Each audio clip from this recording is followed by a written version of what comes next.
তুমি ডাকবা একবার, ফেরেশতা লিখবে 70 বার। খোদার কসম এটা না, সুবহানাল্লাহ আরো আছে।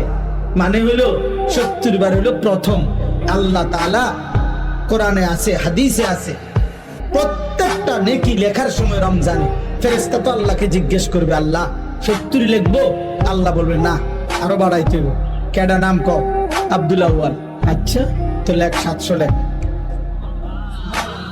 ও না না 7000 লেখ। না না 70,000 লেখ। না না 7 লক্ষ লেখ। এক সেজদা 70 লাখ লেখ। কসম আল্লাহর তাফসীর আছে। 7 কোটি লেখো, 70 কোটি লেখো, 70,000 কোটি লেখো। কখনো কখনো মহান আল্লাহ পাক তার দয়ার সাগরে যখন উথলে ওঠে, আল্লাহ বলে ফেরেশতা তুমি লেখো না, আমি নিজ হাতে লিখব।